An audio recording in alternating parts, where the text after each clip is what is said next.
tale of mystery, magic, and fate, told through the lens of Vietnamese traditional woodcut art. From ashes to immortality, from a fallen ring to a radiant halo, each carved line reveals a legend where the celestial and the mortal worlds quietly intertwine. Ngo Tan Am, whose real name was Quan, became famous at a young age. Thai Sukat, an official, often praised his writings and invited him to his house to see his appearance and hear him discuss matters. Thai Su said, "How can a talented person like Ngo remain poor and humble forever?" Then he asked a neighbor to inform the young man, "If Tanham strives diligently, I will marry my daughter to him." At that time, Thai Su had a beautiful daughter. The young man was overjoyed and confident that he would surely pass the examinations. Unexpectedly, when the Huang examination came, he failed. Bitterly, he said to Thai Su, "Wealth and honor will certainly come, sooner or later. Therefore, I ask the young lady to wait for me for 3 more years. If I do not achieve fame, she can marry someone else." From then on, he studied even harder. One moonlit night, a scholar with a white face, sparse beard, small stature, and long fingernails came to visit. When asked where he came from, the guest introduced himself as Bak, with the given name Voon Gok. Ngo and Bak chatted for a while and found each other congenial. Ngo happily invited him to stay overnight. The next morning, Bak prepared to leave. Ngo said, "If you pass by here again in the future, please remember to stop by." Bak was touched by his hospitality and promised to visit again later before taking his leave. As scheduled, a servant brought the luggage ahead. Soon after, Bak arrived, riding a large, majestic horse like a dragon. Ngo prepared a private room for Bak. Bak ordered the horse to be taken away and stayed, spending his days and nights chatting intimately with Ngo. Ngo noticed that the books Bak read were not ordinary books. He also did not see any books on literary composition for examinations. Surprised, he asked why. Bak smiled and replied, Talented scholars all have their own aspirations. Each follows their own inclinations. The reason I don't have books of poetry and prose is that I am not one who seeks fame and officialdom. Often at night, Bak invited him to drink wine and showed him a book filled with the arts of immortality and cultivation, with many parts incomprehensible. Ngo found it irrelevant to him and paid it no mind. Another time, Bak said to him, The book I showed you the other day is the path to immortality, the ladder to the celestial realm. Ngo laughed. My urgent matters are not there. Besides, to become an immortal, one must sever all worldly ties so that all thoughts are extinguished. Unfortunately, I have a flaw. How can I cultivate? May I ask what it is? It is the concern of having offspring. Then why haven't you married at your age? Because I have a weakness for beauty, he said, laughing. Bak also laughed. I only ask that you do not misunderstand ordinary beauty. And I would like to ask, what is the beauty you know? He recounted the story of how Thai Su wanted to marry his daughter to him. Bak said, People say that Miss Cat is very beautiful, but even if she were like me, she might not be willing to marry me. I do not love her. Then he smiled and walked out. The next day, Bak suddenly packed his luggage to go elsewhere. Ngo was reluctant to let him leave and tried to persuade him to stay. Bak had the servant take the luggage ahead, while he bid farewell. The two held hands, reluctant to part. Suddenly, a green cicada flew from somewhere and landed on the table, chirping loudly. Bak said, The carriage has arrived. I am leaving. If you ever miss me, just sweep under the bed where I sleep and you will find a strand of my hair left behind. Before Ngo could ask further, Bak shrunk in size, slipped from his grasp, and rode the cicada up into the sky. Ngo knew he was an immortal, stood there in a daze, and grieved endlessly. A few days later, it rained. Missing his friend, he returned to sweep under the bed and found it full of white dust with mouse footprints. He sighed, cleaned it, and lay down again. One night, a green bird perched on the window, chirping, The road is 10,000 miles away. Please get on my back. Ngo said, How can such a small bird carry me? The bird said, Please just try. So Ngo stepped on, and immediately the bird spread its wings and flew away swiftly, arriving in a moment at a vermilion gate. The bird landed, and Ngo followed. A tiger lay blocking the gate. Ngo was not afraid. The bird shielded him as he passed. Ngo looked around and saw a beautiful scene like the celestial realm, unlike the mortal world.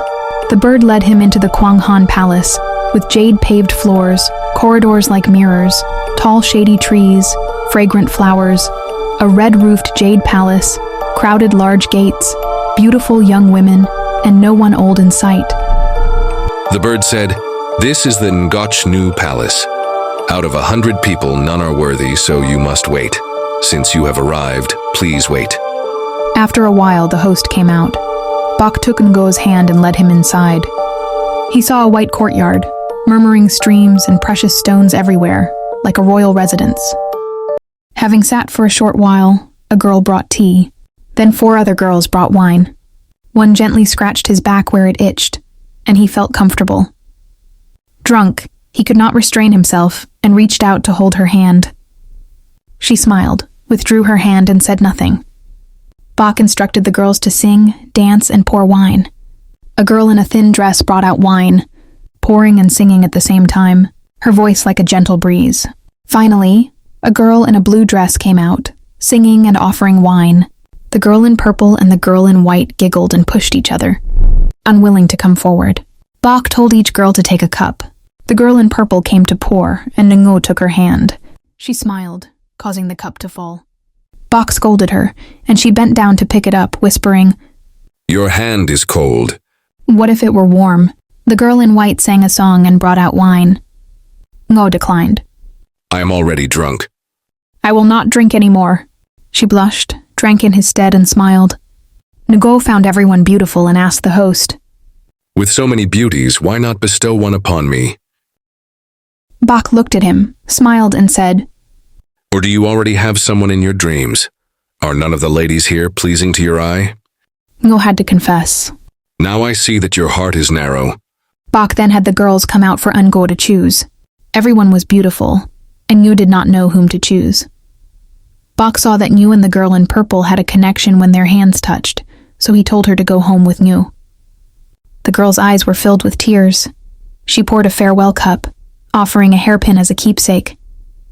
Suddenly, a child ran in and said, "The envoy's reception is different. We cannot delay the formalities. Please see him off immediately." The girl hurriedly withdrew. Ngo asked the host who he was. The child replied, "The host is a pearl of the Jade Emperor, who has ordered me to see the guest off." Ngo sadly walked out, not following the same path. Nearing the gate, he turned back to look for the child, but it had disappeared. The tiger lay there, staring intently. Ngo panicked and ran blindly into the smoke, not knowing which way to go. He slipped and fell, and when he woke up, it was already dawn. As he sat up, he saw a light object fall onto the mat. Picking it up, he found it was a ring, and he was extremely surprised. From then on, he wanted to go into the mountains to seek out Sich Tung Tu and learn the Tao, but he was still troubled by the worry of not having an heir. About 10 months later, one afternoon while sleeping, he dreamed that the girl in purple brought a child to him, saying, "This is your flesh and blood. Heaven does not keep precious things, so I am returning it." She placed the child on the bed, adjusted her clothes, and bid farewell.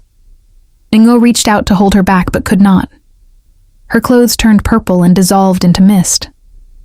Waking up with tears streaming down his face, he saw the child lying beside him and quickly took it to his mother. His mother was overjoyed, accepted the child as her granddaughter, and named her Mongtian. At that time, Taisu heard that Ngo was about to enter the mountains and planned to marry his daughter to someone else. The daughter said, "Everyone in the world knows that I promised to marry Ngo. If I change my mind now, wouldn't that be marrying 2 husbands?" Taisu advised Ngo, but he was resolute. "Now I have no desire for fame or worldly affairs. I will take my mother and child into the mountains." Taisu asked his daughter, and she replied, "Although Ngo is poor, he is willing to eat vegetables and rice. Although he wanders, he has already proposed marriage. I will not marry anyone else." Unable to persuade her, Taisu had to choose an auspicious day and bring her to Ngo's house. Ngo found her gentle and truly loving. She respected his mother like her own flesh and blood, not caring about social status. A few years later, Ngo's mother passed away. His wife took care of the funeral arrangements meticulously, wearing coarse cloth and not using silk brocade. People praised her as a virtuous wife. Ngo was also content but knew clearly that she was not Meng Tian's mother. She managed the household affairs and raised the child tirelessly. Meng Tian grew up intelligent and beautiful, with both talent and beauty. At the age of 10, she was already famous in the Huang examination, and at 15, she was radiantly beautiful. The court asked for the father's name to bestow honors, but she did not know it, only stating that her mother was Miss Cat. On her father's birthday, Meng Tian asked her mother where her real father was. Her mother recounted the story. Meng Tian put on her sword and set out to find her father. Her mother tried to dissuade her. Your father has been in the mountains for over 10 years. If he has attained enlightenment, he will no longer be attached to the mortal world. Do not go. Once, Meng Tian encountered robbers and was saved by a Taoist priest. She asked to follow him to study the Tao. The Taoist priest said, I am a recluse, officials do not know me. Then he gave her a gold ring. I found this precious object, I do not know its use. Please accept it, madam. Meng Tian accepted it, found it strangely exquisite, and brought it home to her mother. Her mother looked closely and said, This is an exquisitely crafted item. I once had one. No one in this village has one. Let me open it and see. Inside was a poem. 3 years of separation like a phoenix. Now we meet again, raising the child, burying the mother. Such deep kindness. How can I repay? I offer this immortal elixir. Drink it and transform into a crane. One day returning to the heavens. At the end was written, respectfully sent to Madame Vuong Lam. Meng Tian did not understand and gave it to her mother. After reading it, her mother wept. It is your father. His surname is Lam. I have taken the surname Lam since that day. Meng Tian suddenly understood and regretted not having met her father. Returning the ring, her mother said, It is an object your father left behind. I often look at it. Looking closely at the immortal elixir, it was a small black pill. Meng Tian was delighted. If father has become an immortal, this medicine must be efficacious. Her mother kept the medicine. One day, Tai Su came to visit and read the letter No had left behind. Her mother took the opportunity to give him the medicine. Tai Su broke it in half, and the two shared it. Soon after, they felt refreshed. Tai Su, who had been weak and tired for a long time, suddenly felt healthy, put on his clothes, and returned home, rosy-cheeked like a young man. The following year, the city suffered a house fire that burned continuously day and night. Meng Tian's whole family was worried and dared not sleep at night, gathering around in the middle of the courtyard, seeing the fire spreading close to the neighborhood. The whole family was flustered, not knowing what to do. Suddenly, the gold bracelet on the lady's hand made a swishing sound and lightly flew away. Looking up, they saw it as large as a forest-colored cloud, covering the house, shaped like a moon, its opening facing the fire. Everyone saw it clearly and was extremely astonished. After a while, the fire spread from the west, and the bracelet swung over to the east. When the fire gradually subsided, everyone thought the bracelet was surely lost and could not be retrieved. Suddenly, as the fire just died down, the bracelet fell at their feet, and they heard a sound. This conflagration burned tens of thousands of houses. Everything before, behind, left, and right was reduced to ashes. Only the Anyo family's house remained untouched, except for a small pavilion on the south side that was burned, which was where the opening of the bracelet had been. Madame Cat was over 50 years old, but she looked as young and beautiful as someone just 20. If you love stories told through art, subscribe to the channel for more legendary journeys, and don't forget to leave a comment. Your perspective may reveal another layer hidden within each carving.